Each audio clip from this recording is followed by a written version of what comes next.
নমস্কার বন্ধুরা। আজকে রবিবার, আমাদের অনেকগুলো খেলা আছে। খেলাগুলো শুরু করে দিই আলোচনা। ও, তাহলে তার আগে আমায় বন্ধুরা জিজ্ঞেস করেছে, দাদা কোথায় গিয়েছিলেন?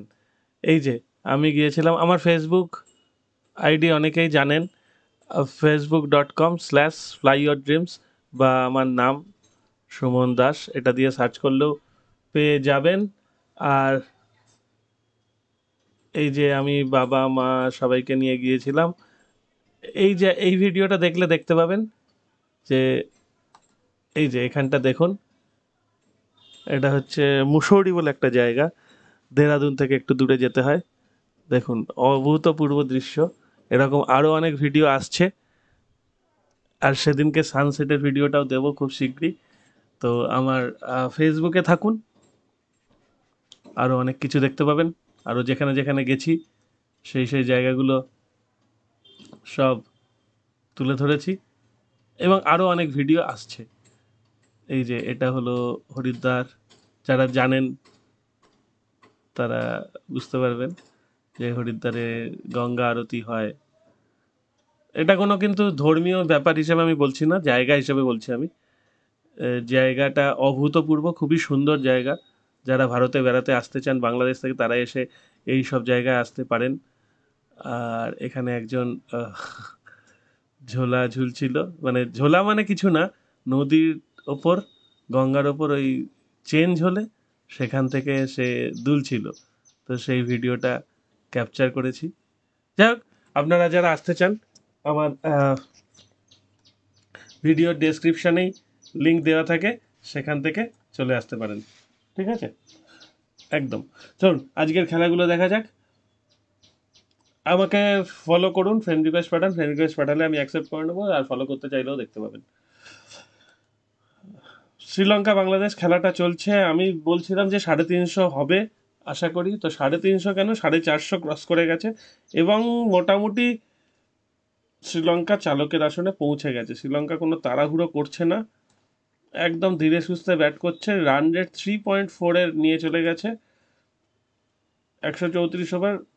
বাংলাদেশে আশা করি খুব গরম এই মুহূর্তে চট্টগ্রামে, কারণ আমি এখন যেখানে আছি সেখানেও যথেষ্ট গরম। তো আপনারা জানান যে আপনাদের ওখানে কেমন গরম। এবং একটা মজার বিষয় দেখুন, এখনও শ্রীলঙ্কার কেউ সেঞ্চুরি করেনি।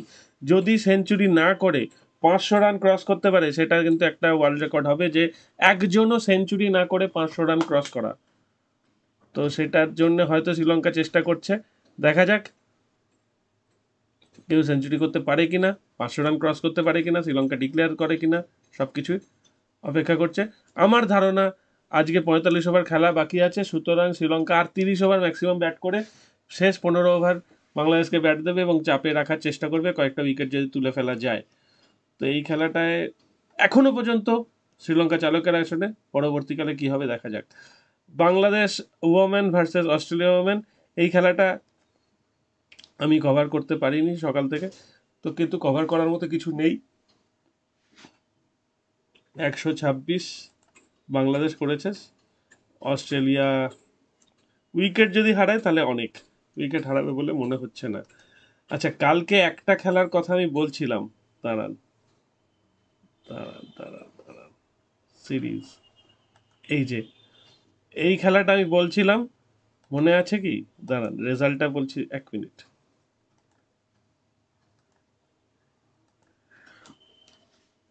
দেখুন, আমি বলছিলাম সাউথ আফ্রিকা হয়তো 150 করবে, 150-র ওপরে হলে নিয়ে নিন।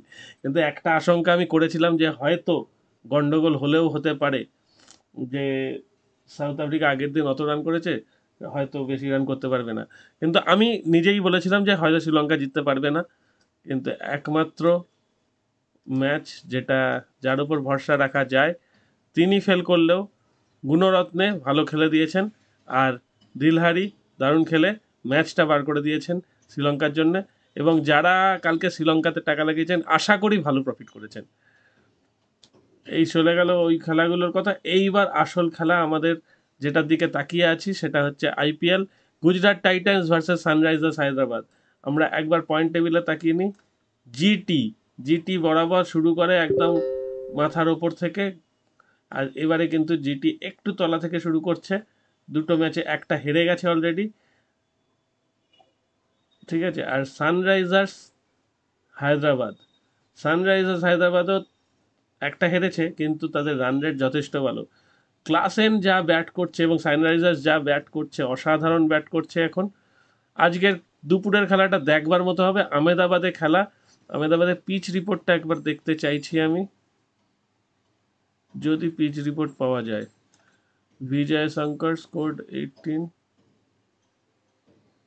not bold.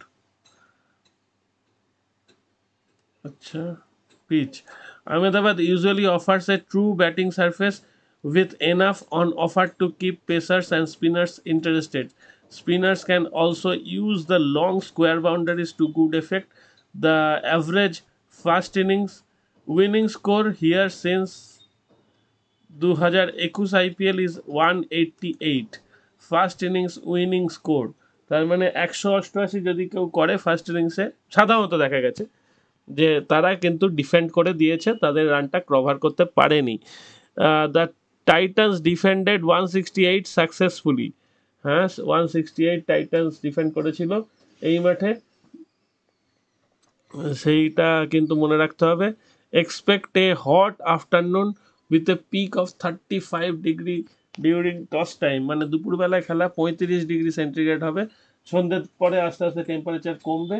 তো সেটা ঠিক আছে, কিন্তু এটা একটা ঘটনা যে আজকে খুব গরম। আহমেদাবাদ বিশাল মাঠ, বিশাল মাঠে রান তোলা খুব ইজি হবে না, তবে একটা মডারেট রান উঠবে। যদি এসআরএইচ প্রথমে ব্যাট করে তাহলে কিন্তু একটা দেখবার মতো খেলা আমরা এক্সপেক্ট করতে পারি।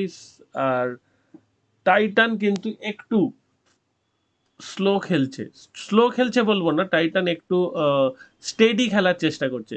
টাইটানের টিম কম্বিনেশন একটু নড়বড়ে লাগছে, কিন্তু টাইটান এখনই শেষ নয়, কারণ টাইটানের টিমে যথেষ্ট ভালো ভালো প্লেয়ার্স আছে।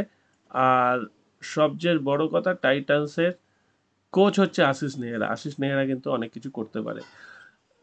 এই জায়গাটায় টাইটান্সের একটু মুশকিল যে এরা একদম ব্যাট করতে পারে না। রশিদ খান হচ্ছে লাস্ট ব্যাটসম্যান, যথেষ্ট ভালো ব্যাট করে, কিন্তু তারপরে আর কেউ একদমই ব্যাট করতে পারে না। বিজয় শঙ্কর বলছে যে এখনো রানের মধ্যে নেই, ঠিক আছে, কিন্তু ওপর দিকটা ডেভিড মিলার, সাই সুদর্শন, ঋদ্ধিমান, শুভমান যথেষ্ট ভালো, রাহুল তেওয়াটিয়াও খুব ভালো, রশিদ তো বললামই। সেই তুলনায় কিন্তু সানরাইজার্স একটু শক্তিশালী আমার লাগছে, কিন্তু গতকাল বলেছিলাম যে এলএসজি জেতার চান্স বেশি। আজকে আমি বলছি সানরাইজার্সের জেতার চান্স বেশি, ঠিক আছে, আমার মনে হচ্ছে। তারপর দেখা যাক। নেক্সট ম্যাচ আলোচনা করব আমরা।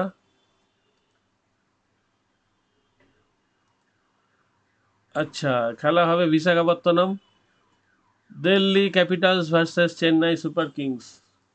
বিশাখাপত্তনম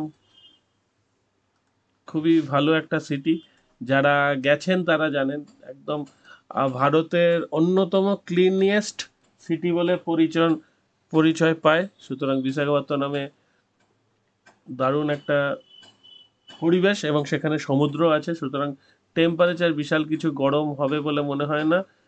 সিএসকে, এটা সিএসকের হোম গ্রাউন্ড ধরা হচ্ছে বিশাখাপত্তনম, ওই সাউথ যেহেতু, দিল্লির থেকে দূরে, তো সিএসকের হোম গ্রাউন্ডও ধরা যেতে পারে, নাকি দিল্লি হোম গ্রাউন্ড হচ্ছে আমি ঠিক বুঝতে পারছি না, কারণ দিল্লিতে এখন ভোটের জন্য অনেক সমস্যা আছে, দিল্লিতে হয়তো খেলা সেইভাবে দেবে না আর। তো যাই হোক, পিচ রিপোর্টটা একবার দেখে নিই। CSK bowling consult said there was a decent covering of grass on the pitch on the eve of the game. There could be some early swing on offer for the Simmers. The excessive heat and humidity in Visakhapatnam might challenge fitness for players. তাও সন্ধেবেলায় খেলা, প্রচণ্ড গরম নয়, সমুদ্রের ধারে যেহেতু একটা শহর, তাও যথেষ্ট গরম আছে। চেন্নাই সেট টিম, যতদিন ধোনি আছে ততদিন চেন্নাইয়ের টিম নিয়ে কোনো সমস্যার জায়গা নেই। শিবম দুবে যা খুশি মেরে যাচ্ছেন, প্রচুর রান উঠছে শিবম দুবের ব্যাট থেকে। ড্যারেল মিচেল ছন্দে আছেন, রবীন্দ্র জাদেজা, রচিন রবীন্দ্র, এই দুজন রবীন্দ্র অনেক কিছু করতে পারেন। গাইকোয়াড ভালো ব্যাট করছেন। সমীর রিজভি তারপর যদি ধোনিকে নামার দরকার হয় তাহলে ধোনি নামবেন। আর মুস্তাফিজুর রহমান আছে চেন্নাইয়ের দলে, পাথিরানাও আছে। তো দেখা যাক আজকে চেন্নাই প্রথমে ব্যাট করে না দিল্লি প্রথমে ব্যাট করে। দিল্লির কিন্তু দুর্দান্ত ব্যাটিং আছে, David Warner, Mitchell Marsh, Ricky Bhui অথবা পৃথ্বী শ, জানি না কাকে খেলাবে, ঋষভ পান্ত, ট্রিস্টান স্টাফ, অভিষেক পোড়েল। ইনি কিন্তু উইকেট কিপার, আমাদের লোকাল ছেলে, আমাদের পাড়ার ছেলে ইনি। ইনিও wicket keeper. Rishabh Pant wicket keeper, Ricky Bhui wicket keeper কিনা আমার মনে পড়ছে না। যাই হোক, অভিষেক পোড়েলকে খেলানো যেতে পারে, ভালো ব্যাট করে। অক্সার প্যাটেল, কুলদীপ যাদব, মুকেশ কুমার, নোরটিয়ে, আহমেদ, ললিত যাদব। সুতরাং দিল্লির টিমটা যথেষ্ট ভালো, দিল্লির ব্যাটিং বোলিং দুটোই ভালো। কিন্তু এই টিমের, চেন্নাই টিমের একটাই হচ্ছে ধোনির। ধোনি ক্যাপ্টেন না হলেও ধোনির অ্যাসিস্ট্যান্স তো সবসময় থাকবেই মাঠে। তো সেই হিসাবে চেন্নাই একটু এগিয়ে থাকবে আজকের ম্যাচে। ঠিক আছে, চেন্নাই এগিয়ে থাকবে, আশা করছি চেন্নাই জিতবে এই ম্যাচটা। আর আগের ম্যাচটা আমার মনে হচ্ছে এসআরএইচ জিতবে। তো দেখা যাক, আগের ম্যাচটায় হাই স্কোরিং হবে কিনা বুঝতে পারছি না, তাও 170+ রান হওয়ার এক্সপেক্ট করছি এই ম্যাচে। বিশাখাপত্তনমে ছোট মাঠ অপেক্ষাকৃত, এই ম্যাচে 190 বা 200-র কাছাকাছি রান এক্সপেক্ট করছি দিল্লি আর চেন্নাইয়ের ম্যাচে। এই হলো আজকের মোটামুটি প্রেডিকশন। এবার তারপর দেখা যাক, আপনারাও জানান কেমন লাগছে। Thank you very much for watching.